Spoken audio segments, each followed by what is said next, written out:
A economia criativa, que compreende atividades como moda, arquitetura, música, audiovisual, dentre outros, teve uma perda de 69 bilhões de reais em 2020.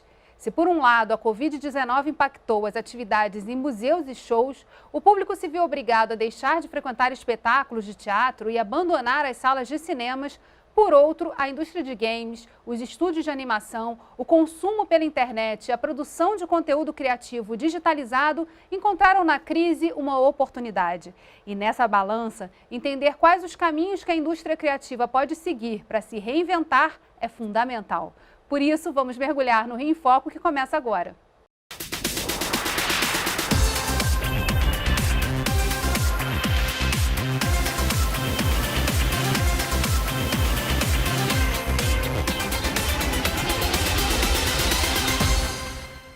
De acordo com dados da Firjan, o Rio de Janeiro tem um importante papel na indústria criativa brasileira. É o estado que tem a maior participação de empresas criativas no país, totalizando 25 mil. E também é o segundo maior empregador criativo nacional, com aproximadamente 89 mil profissionais formalmente empregados.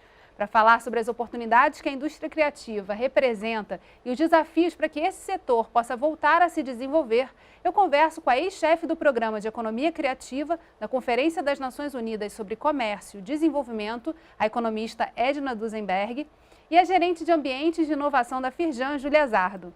Oi, Edna. Oi, Júlia. Sim, é um grande prazer voltar a conversar com você e sobre economia criativa no contexto do trabalho da LERJ, e eu lembro que tivemos uma conversa há 10 anos e, na verdade, tudo que eu falei na época continua válido, mas, evidentemente, os tempos mudaram. Então, é exatamente isso que eu queria te perguntar, Edna. Nesse ano pandêmico, né, que a gente fechou agora em março, o que mudou na indústria criativa? O que ele trouxe também de possibilidade de inovação, de outros mundos que começam a se conectar agora? Nós sabemos que a pandemia realmente ela desestabilizou o mundo, né? E derrubou a economia mundial, o comércio internacional, o turismo, a cultura, as empresas, e também começou a ter um impacto desativando a vida nos centros urbanos. E o resultado é o que a gente vê, não só no Brasil, mas no mundo inteiro. O aumento da desigualdade e o desemprego, né? Então, evidentemente, o impacto econômico, social e cultural da pandemia, eles serão sentidos durante muito tempo. Mas, em contrapartida, a criatividade e a digitalização estão nos ajudando a enfrentar a crise, né?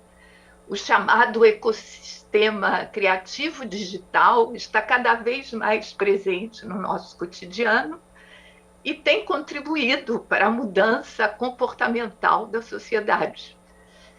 Estamos realmente vivenciando um momento de grandes transformações profundas, né? De repente, a gente passou da globalização ao isolamento, das conferências presenciais aos papos virtuais, como o nosso agora, né? Mas eu acho que nesse momento tão controverso, a cultura, a criatividade e a conectividade se tornaram como se fosse a espinha dorsal, né? Com 3 pontos que realmente unem as pessoas que estão fisicamente separadas, né? Ai de nós, se não houvesse cultura, se não tivéssemos música, livros, filmes, jogos, notícias, novelas, teria sido tudo muito mais difícil, né? Ai de nós se não tivéssemos conectividade.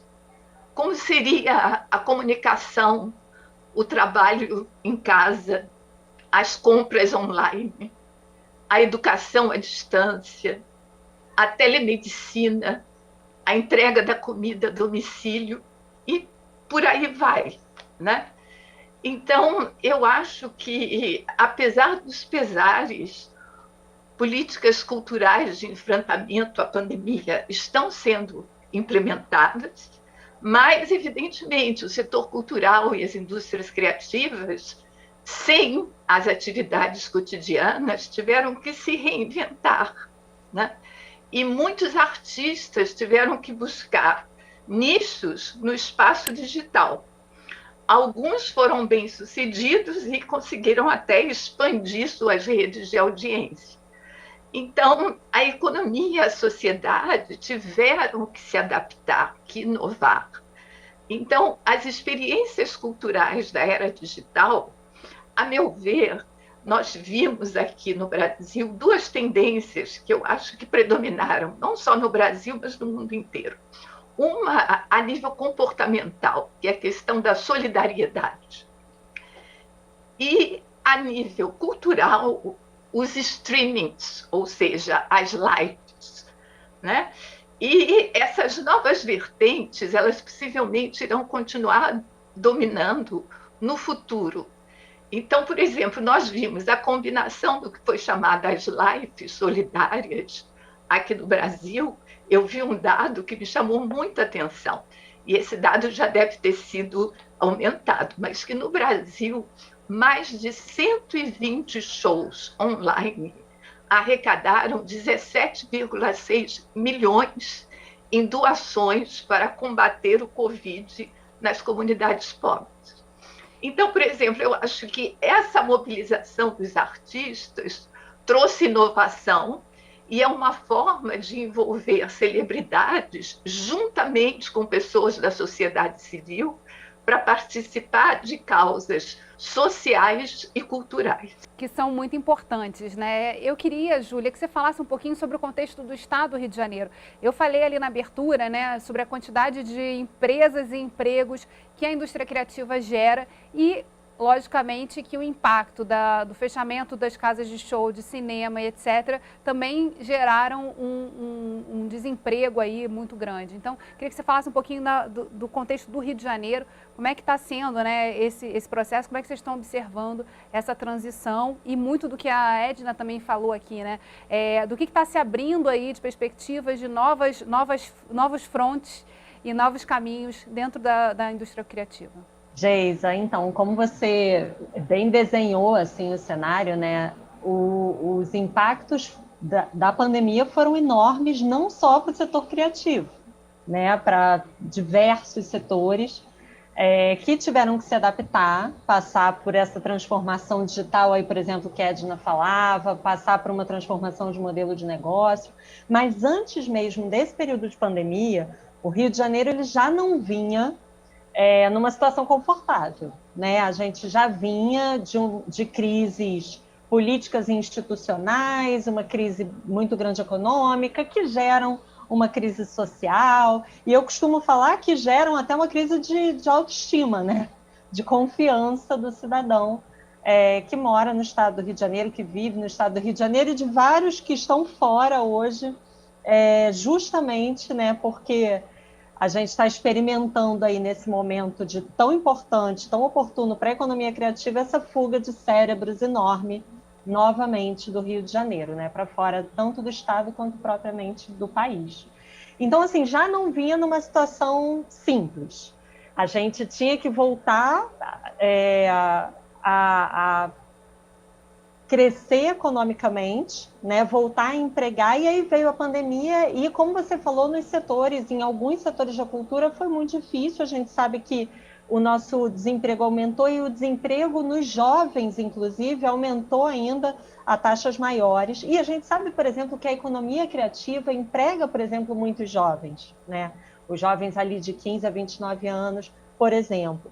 Então, assim, existem perspectivas? Existem. Por mais que a economia já não viesse bem, a gente tem uma mudança, né, no padrão de emprego da economia criativa, por exemplo, nos trabalhadores que trabalham com dados, trabalhadores digitais, programadores, designers, os analistas de dados, analistas de marketing, por exemplo, porque como a gente tem agora esse novo padrão, de transformação, e todo mundo gera dados, e todo mundo consome esses dados.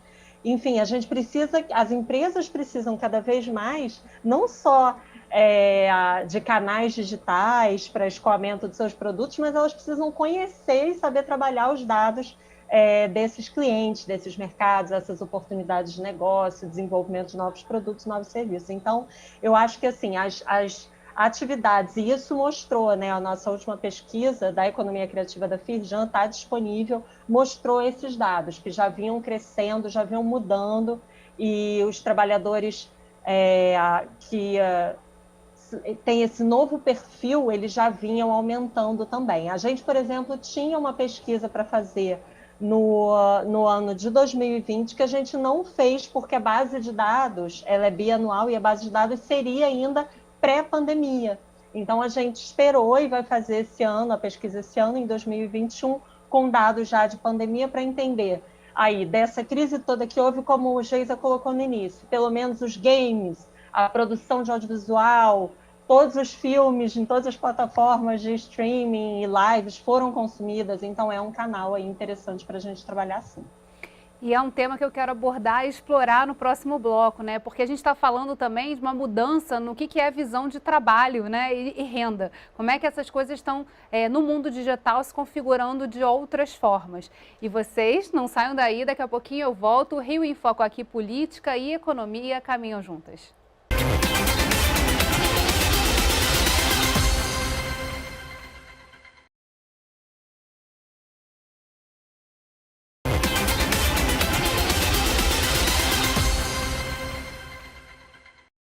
2021 foi eleito o ano da economia criativa para o desenvolvimento sustentável. A declaração foi feita pela ONU, Organização das Nações Unidas.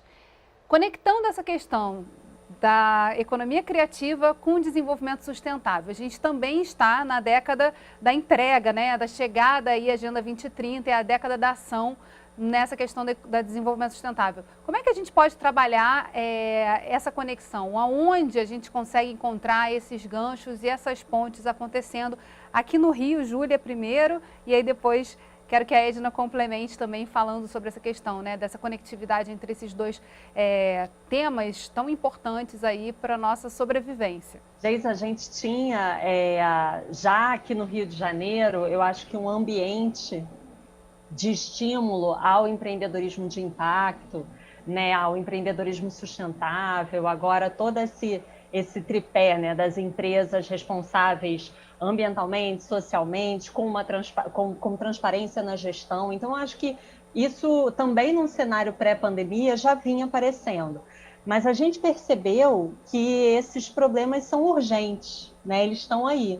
E eles começaram a ser valorados dentro das empresas, né? Então, agora, diversos fundos de investimento, por exemplo, avaliam a responsabilidade dessas empresas. Então, assim, não tem mais como fugir. Acho que tanto empresas pequenas, grandes, através, por exemplo, de diversos selos que garantem, né, esse trabalho responsável, que mostram o caminho que aquela empresa está seguindo, até grandes empresas que querem esse investimento e querem esse investimento dos fundos de impacto, elas já perceberam que o perfil de consumo, o consumidor mudou, a pessoa que vai usar, o seu usuário mudou, e ele quer empresas mais responsáveis, com menos pegada de carbono, mais sustentáveis. Então, assim, eu acho que isso era uma realidade que já vinha acontecendo, e nesse contexto, a política pública tem que andar muito junto, né, com as empresas, porque a gente não pode,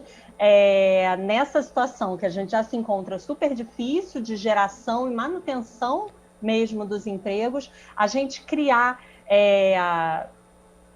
desafios mais difíceis para essas empresas que estão aí. Então, o que é viável a gente fazer, né? Como é que a gente pode conversar e chegar num caminho conjunto de sustentabilidade, de responsabilidade e de viabilidade, né? A gente tem que, eu acho que conseguir pavimentar um caminho de transformação do perfil das empresas e até né, dos governos, poder executivo e tal, também sendo cobrado cada vez mais por transparência nos seus dados, enfim. Então, como é que a gente pavimenta um caminho aí conjunto com políticas públicas que deem conta da transformação que o cidadão quer, mas de forma viável para essas empresas, né? Acho que esse é um desafio enorme que já vinha pré-pandemia, mas agora a gente está se ocupando do que é urgente, do que é importante, de fato. Eu acho que nesse contexto do que é urgente e importante, as redes, por exemplo, elas se dão de forma mais fácil até. A confiança, ela aparece de novo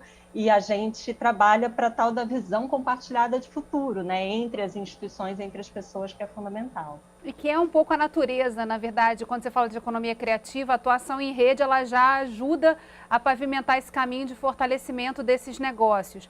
A Edna citou, né, Edna, essa questão das lives solidárias, o quanto também os artistas e personalidades colocaram também a sua chancela ali para viabilizar uma ação rápida que precisava ser também da sociedade para com as pessoas que estavam em situação de vulnerabilidade, né, maior, porque acho que todos nos sentimos vulneráveis nesse momento aí de pandemia. Edna, em relação a essa questão do desenvolvimento sustentável com a economia criativa, como é que a gente faz esse mix aí, ajudar a cumprir, né, as metas e os objetivos do desenvolvimento sustentável?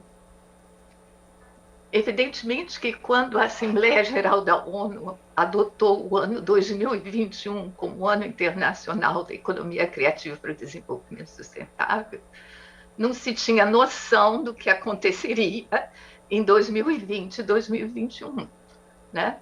Então, hoje, o que nós pensamos é que a economia criativa pode fazer parte da solução do momento de recuperação socioeconômica no pós-pandemia, né?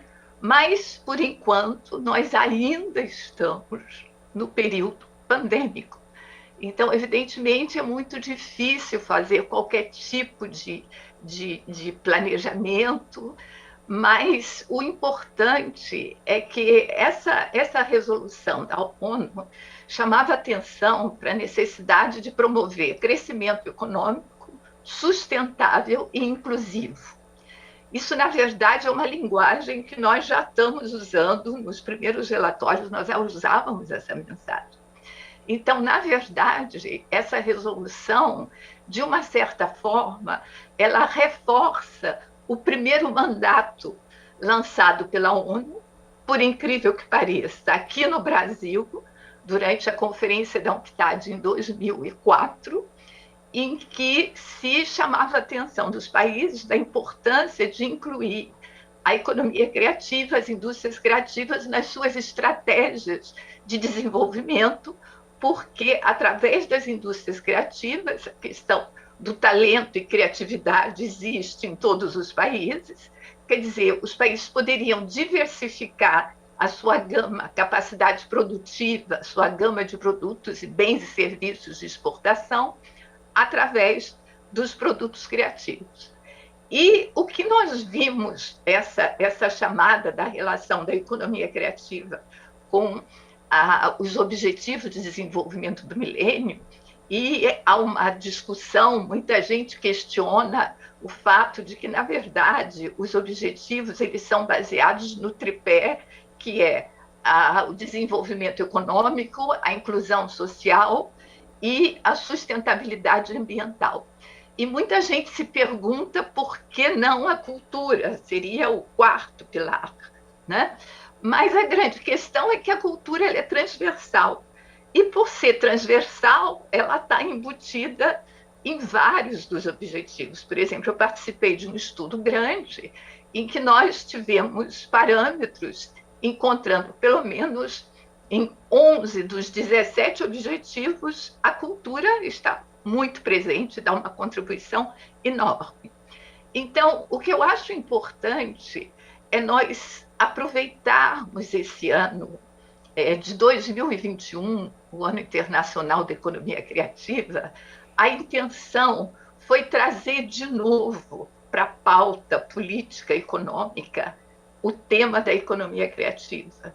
e fazer com que houvesse uma chamada geral da comunidade internacional, não só a nível dos governos, mas o setor privado, as ONGs, a academia, enfim, vamos sentar, vamos repensar, vamos rever as prioridades e, principalmente, se dar conta que, através de políticas de economia criativa, a gente pode lidar com vários temas, inclusive a questão da inclusão social, da pobreza, da inclusão das mulheres, da inclusão dos jovens, né? Então tem muita coisa. E o que acontece é que, nesse sentido, os debates intergovernamentais estão aumentando. Semana passada eu participei da primeira grande conferência que aconteceu em Abu Dhabi sobre esse ano da economia criativa. E o que se vê é que o assunto, depois de tanto se falar, pela primeira vez vai estar na pauta da reunião ministerial do G20, né? O assunto está na pauta da OCDE, e que o Brasil tem grandes ambições de se juntar ao grupo da OCDE. O tema está na reunião ministerial da ASEAN, que é o grupo da ASEAN, similar ao Mercosul, da União Europeia. Então, realmente, seria importante aproveitar esse momento para se falar mais da economia criativa, para se tentar repensar alguns problemas que não foram resolvidos, que continuam na pauta, e anexar as novidades. E fazer desse ano um ano que nos ajude a superar a crise, que a economia criativa está se sentindo cada vez mais a importância nesse contexto geral, não só a nível das artes e da cultura, mas o negócio criativo, os negócios, a ciência, as artes. Enfim, eu acho que esse ano vai nos ajudar muito a repensar a economia criativa, e nós vimos, inclusive eu estava aqui no Brasil no momento das últimas eleições, né, que tivemos no final do ano, as eleições municipais, e eu vi que não só no Rio de Janeiro, mas em muitas cidades, a economia criativa fez parte. Foi como se fosse uma aposta das novas pautas, né? Políticas, principalmente das cidades. As cidades criativas têm muita política de economia criativa a nível das cidades. Então, eu acho que o momento é extremamente oportuno, e eu acho que não só o Rio de Janeiro, mas o Brasil como um todo não devia deixar passar essa ocasião e devia marcar esse momento, repensando muita coisa, mas também atuando de forma mais contundente, com ações concretas. Por exemplo, só um exemplo de uma coisa que eu vi e adorei, esse programa que foi lançado, na verdade, da Fé Comércio, o SESC, o projeto de Mãos Dadas. Eu tenho o privilégio que eu tive uma das esculturas em frente à minha janela, foi muito bonito. Mas eu acho que esse é um exemplo de como a economia criativa e a cultura pode nos ajudar num momento difícil, não só a nível ajudar mentalmente, psicologicamente, mas também de valorizar mais a arte urbana, a arte de rua, os murais, né? Eu vi que está acontecendo aqui no Rio, eu vi com grande alegria saber que está havendo um projeto de reconstrução de praças, de chafarizes. Então, eu acho o momento de realmente se utilizar políticas públicas, chamadas do governo também, para trazer os artistas, para valorizar os artistas, para valorizar a criatividade. E eu acho que a gente tem muita coisa para mostrar e está acontecendo muita coisa aqui, apesar dos pesares. Não, que é muito importante, na verdade, você conectar a gente com essas discussões que estão acontecendo, né? Até para poder reposicionar o pensamento e a visão do que é, na verdade, o que deve ser a política pública aplicada a esse setor da economia criativa. A gente vai fazer um rápido intervalo e você fica aí no Rio em Foco, aqui política e economia caminham juntas.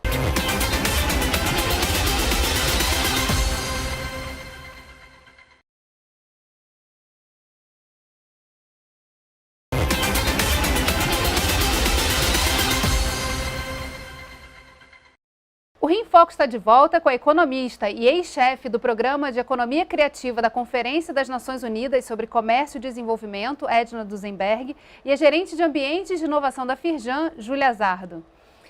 Júlia, eu queria que você falasse um pouquinho para a gente sobre as atividades da Casa Firjan. Esse ano de pandemia, muita coisa fechou. Mas o fato das discussões já acontecerem num formato digital, aberto, ajudou também a manter o debate acontecendo. Queria que você falasse como é que está a situação hoje. Exatamente. Geisa, a gente teve uma disseminação enorme do que já era tema, né, das nossas discussões na casa.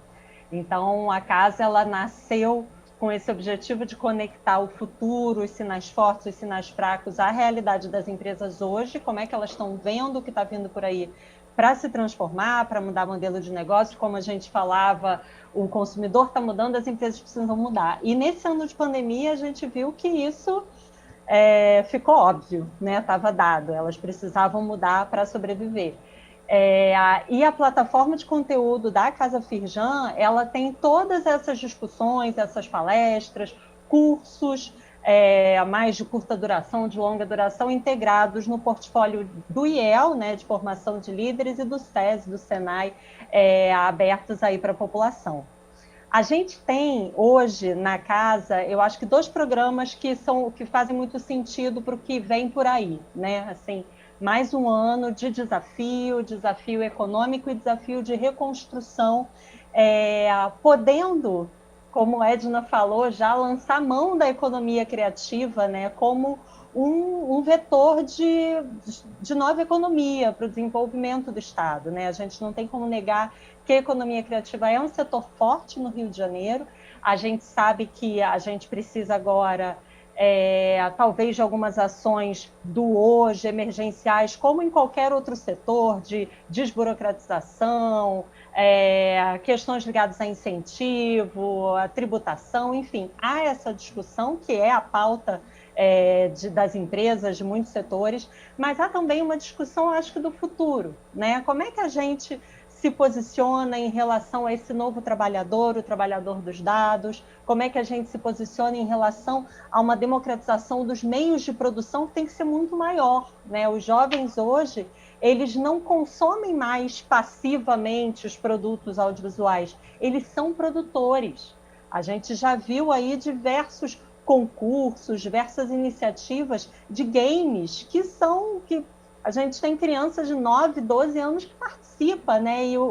E a arma é um celular na mão. Então, é uma ideia nova, é a releitura, né? Uma ideia na cabeça e o celular na mão, fazendo com que eles ocupem esse papel cada vez mais proativo. E esse trabalhador, ele conhece a lógica da programação, ele conhece a lógica do jogo, né? Então a gente pode usar isso na sua formação profissional. E aí nessa linha eu acho que a economia criativa e a capacitação profissional, a formação do jovem andam muito juntas. E aí tem 2 programas muito interessantes. Um é do Laboratório de Tendências, a gente já faz os aquários, que são essas palestras semanais toda terça-feira à noite na plataforma de conteúdo aberta.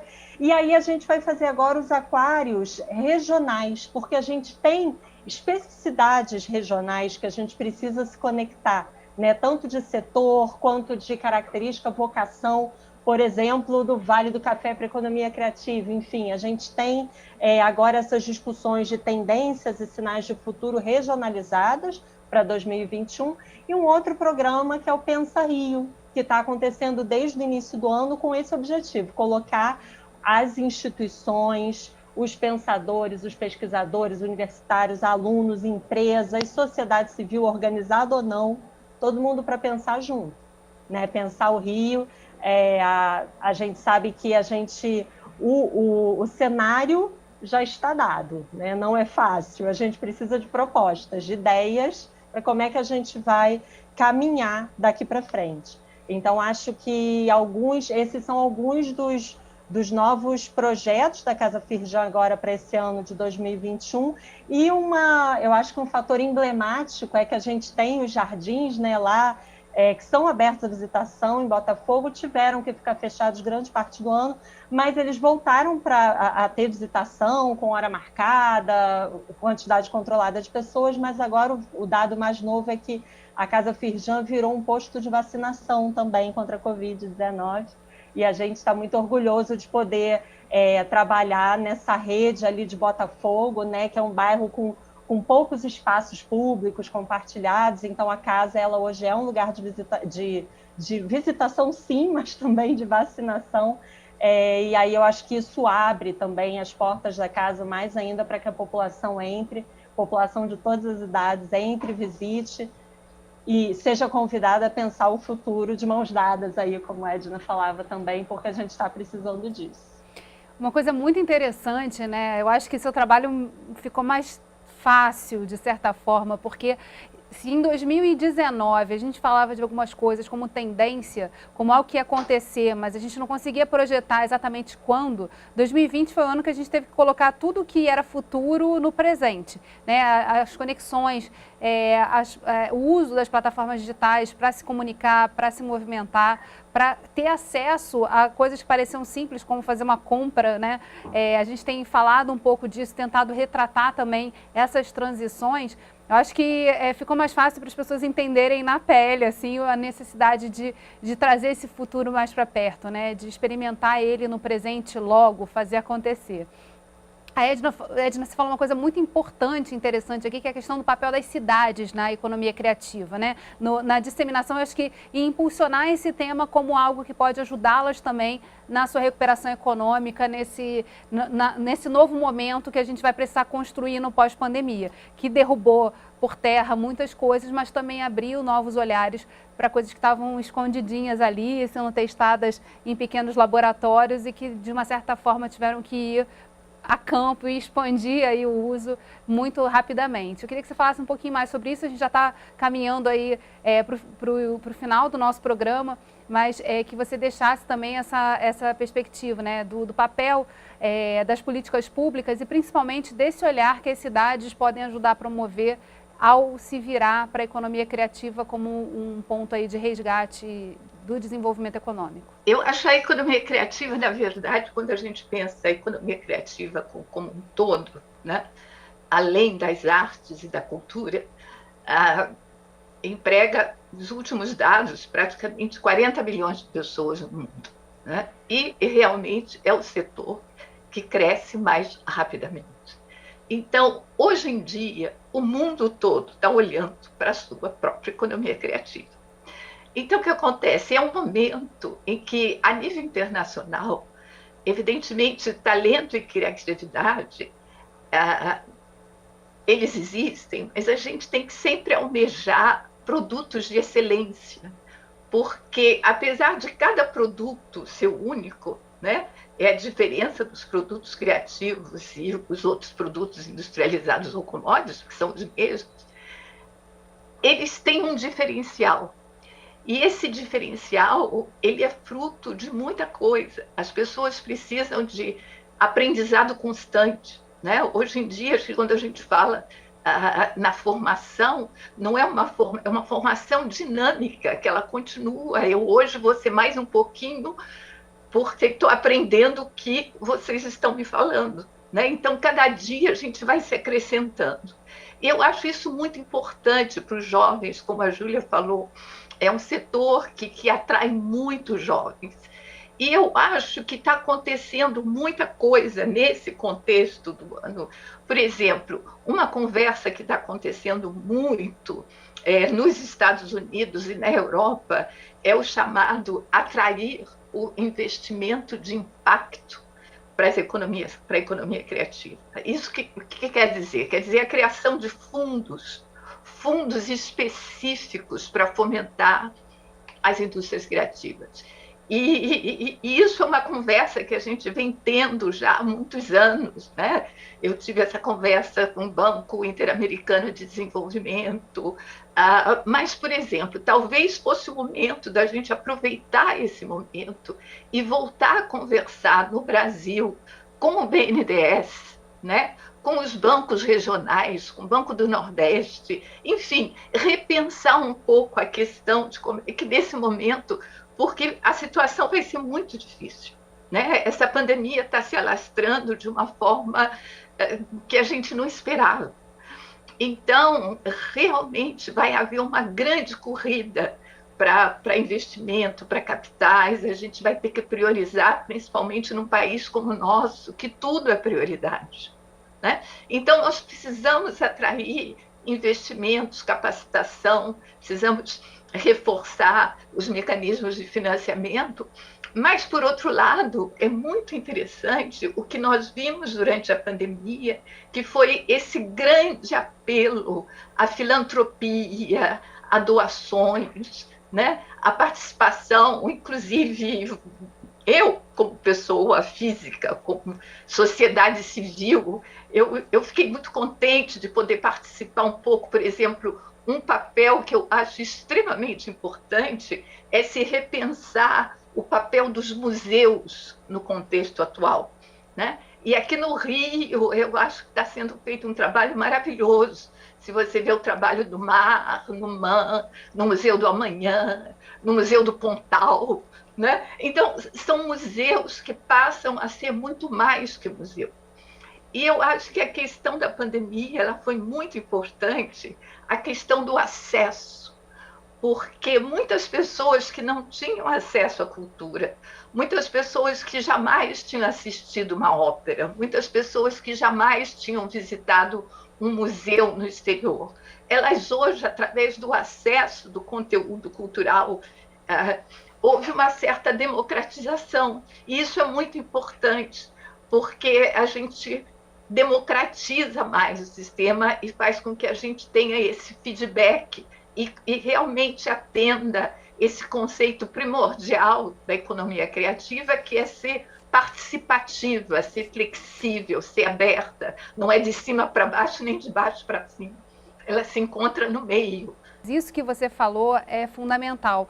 E era um tema que, quando a gente debatia economia criativa aqui na Assembleia Legislativa, era o grande desafio. Como é que você democratiza? Como é que você cria público? A gente tinha muito incentivo para a produção e pouco incentivo para a formação de público para assistir o que se produzia no país. Então, eu acho que esse aspecto é interessante até para estudos, né, Júlia? E para colocar na pesquisa, né, o que gerou a possibilidade de todos estarem numa situação extrema, mas em casa e com acesso à internet como grande caminho aí de conseguir visitar os espaços e conhecer as artes, o que estava ali guardado dentro dos museus. Exatamente. Por exemplo, eu acho, na minha opinião, o futuro vai ser muito diferente do passado recente. Então, aquela coisa, vamos aprender com as lições, esquece. Vamos pensar novo, pensar olhando para frente. O futuro vai ser diferente, porque muitas coisas aconteceram e muitas coisas vieram para ficar e são irreversíveis, né? Então, eu acho que a gente ainda vai passar um grande momento num sistema híbrido, em que a gente tem muito do virtual e um pouco do físico, né? Um pouco do presencial. Então, nós temos que repensar tudo isso nesse contexto. Mas quando nós olhamos, um dos setores que mais inovou realmente foram as indústrias criativas. Se nós pensarmos, evidentemente que ainda existem muito mais perguntas que respostas, né? A questão da monetização da música é uma questão que a gente tem que repensar, porque a gente quer conteúdo criativo, quer participação dos artistas, mas nós temos que pensar que eles sobrevivem do trabalho deles. Eles precisam ser remunerados. Então, não é porque o conteúdo criativo está disponível e acessível na internet que a gente não vai dar uma contribuição, porque a gente quer estimular o criativo para que ele continue produzindo, né? E dividindo a sua genialidade com todos. Então, eu acho esse é um ponto extremamente importante. Mas eu acho que foi um dos setores que mais inovou, né? Porque a música liderou com novos modelos de negócio, com o streaming, mas nós vimos as companhias de teatro começaram a fazer peças para produção online sem plateia. Os cinemas drive-in estão voltando. Houve leilões de arte virtual online e conseguiu um público muito maior. Está sendo muito interessante o interesse das pessoas pelas artes visuais. E muitas delas é porque elas justamente não tinham acesso. Agora elas participam, né? A nova geração de videogames. Então, eu acho que houve muita inovação no setor criativo, mas nós temos que dar suporte, e aí vai o papel das políticas públicas. As políticas públicas vai na gente repensar o sistema social para os artistas, os contratos, né? A questão da lei emergencial. A lei emergencial atingiu aqueles artistas que ganhavam muito pouco. Um estudo que eu vi maravilhoso, feito pelo Observatório da Bahia, envolvendo várias universidades, mostrou justamente a grande maioria dos artistas, eles ganham 3 salários mínimos. 3 salários mínimos. Então é muito difícil. Então, eu acho que a gente tem que repensar o estatuto dos artistas e a precariedade dos contratos. A gente tem que pensar em sistemas de financiamento, a gente tem que pensar na formação, né? Eu acho que realmente, eu admiro muito, por exemplo, o trabalho do Sistema S em geral. Eu sou, na verdade, aluna do SESC e acompanho muito. Eu acho que existem programas excelentes, eu acho que o SEBRAE faz programas de treinamento excelentes. Então, eu acho que é isso que a gente tem que apostar, trazer as políticas públicas, se beneficiar do fato que nós temos instituições, e essas instituições elas têm uma capilaridade enorme. Então, vamos usá-las, vamos tentar ajudar a construir parcerias, em trazer mais o interesse de capital privado, trazer mais a participação de pessoas que têm condições de se dar um pouquinho, de doar um pouquinho, de ter uma participação filantrópica. Então, acho que a gente tem que pensar em muita coisa, e o momento é propício para isso. Já que a gente está fechadinho em casa, vamos botar a cabeça para funcionar. Pensar e agir, tentar fazer com que essa realidade se imponha. Como é que a gente organiza, tanto na questão, aí para a Júlia, né, da gestão das competências que a gente precisa colocar nos trabalhadores de hoje, para que eles possam fazer essa transição para o mundo pós-pandemia. E, Edna, como é que a gente trabalha essa questão dos contratos? Como é que a gente trabalha melhor? Porque, assim, se você pensar um trabalhador nos Estados Unidos, um produtor de conteúdo, de cinema, ele sabe tudo sobre propriedade intelectual. É algo que no Brasil a gente desconhece absolutamente. Então, muito se produz, muito se disponibiliza, mas a gente, às vezes, deixa de receber por um conteúdo exclusivo, porque não sabe, não entende como é que esse mercado funciona. Então, Geisa, sobre capacitação, contratos, são todos desafios que a economia criativa sempre teve, né? Novamente, não só a economia criativa, diversos setores, eles não têm tanta intimidade com a valoração do intangível, né? Quando eu trabalho com conteúdo, é muito mais fácil eu saber quanto vale uma empresa se ela tem ativos, se ela tem estoque. Quando é uma empresa do conhecimento, fica muito mais difícil a gente conseguir valorar, né? E até para o empreendedor conseguir, a gente brinca, né, encaixotar o seu conhecimento em produtos e serviços, a colocar o preço, né, você conseguir comunicar isso tudo. Então, assim, é uma trajetória, o trabalhador do conhecimento, o trabalhador do intangível, ele tem essa trajetória mais difícil.